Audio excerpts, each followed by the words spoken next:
1, 2, 3. Ya, kita lanjut lagi. Kalau tadi di pertama kita jelaskan bahwa awalnya harus seperti apa, desain, kemudian harus memahami teorinya. Kita sekarang akan membuat baterai dari awal. Nah, ini bisa di zoom ini. Ini adalah baterai yang belum dirakit. Ini kondisinya seperti ini, ya. Ini baterai sebelum dirakit seperti ini. Kemudian ini yang kita butuhkan ada saban buat mengisi nanti biar nggak berantakan. Ada fiber ini buat sekat antar baterai supaya antar baterainya ada kenanya.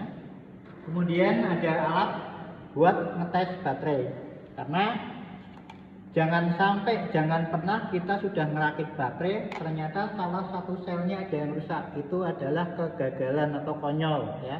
Jadi yang paling awal perlu diperhatikan adalah kita harus pastikan semua sel ini, ya, semua sel ini dalam kondisi bagus, ya.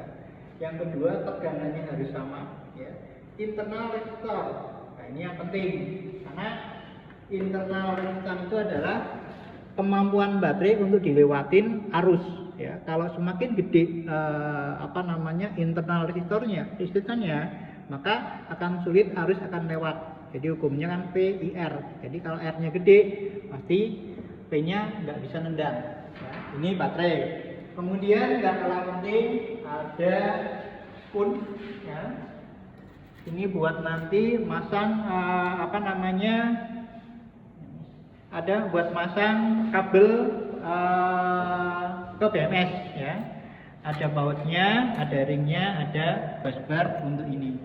Kemudian baterai ini nanti supaya tiap selnya bisa terkontrol, overprotector control, kita juga butuh namanya BMS. Kita pakai BMS Jikong. Ini yang sudah smart BMS. Jadi dia bisa dipantau lewat Bluetooth. Dan ini kabel-kabelnya, ini kabelnya buat balancing, dan ini ada kabel power, ada sensor untuk suhu. Jadi nanti baterainya juga akan terpantau suhunya berapa. Nah, ini supaya sistem keamanannya jalan. Oke, sebelum mulai, ya, kita akan ngecek dulu tegangan tiap baterai. Pastikan bahwa tiap baterai tegangannya adalah sama dan internal resistornya sama. Nah, ini coba Mas Haji di tes satu-satu. Nanti Mas Arif setelah dites dilihat fisiknya, karena baterai itu normalnya adalah prismatik atau benar-benar kotak. Jadi kalau kita tes di sini, kalau baterainya itu diputar itu susah, berarti dia ngeplek atau rata. Tapi kalau diputar gampang, biasanya sudah melembung, gembung. Nah, itu baterai yang kurang bagus. Baterai yang bagus itu ketika kita putar di daerah yang datar itu susah, ya. Sembari cek fisiknya karatan atau tidak. Nah, ini yang paling penting adalah di sini.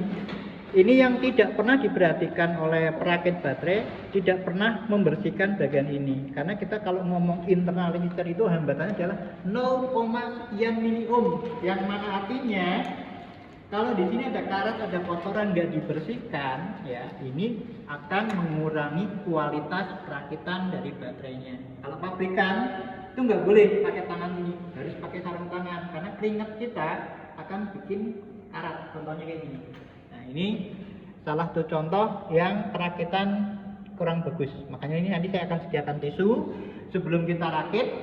Nanti sel itu akan kita bersihkan di sisi ini, ya, ininya. Kotakan ini kita bersihkan, tapi tisunya nggak boleh ada yang masuk. Kemudian di barnya ini juga kita bersihkan. Nah, ini juga penting yang mungkin kelewat dari para perakit. Ini bentuknya beda. Jadi ini kalau diraba pakai tangan, coba Mas Haji diraba pakai tangan. Ini adalah guntingan yang tajam. Ini sebelah sini. Ada guntingan yang halus ini. Yang halus ini harus sama ngeplek dengan ini. Nah, ini jangan kebalik gini. Kalau kebalik gini, potongan ini itu ada sisa dari potongan yang ganjel.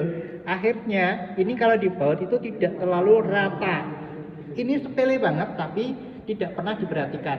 Ya, ini harus posisi gini. Dan sebelum dirakit, nanti kita akan bersihkan. Kita akan kembali lagi ke bagian awal adalah pengetesan baterai. Ini awal yang harus dilakukan. Pengetesan baterai, tegangan yang penting. Coba Mas Arif ambil laptop.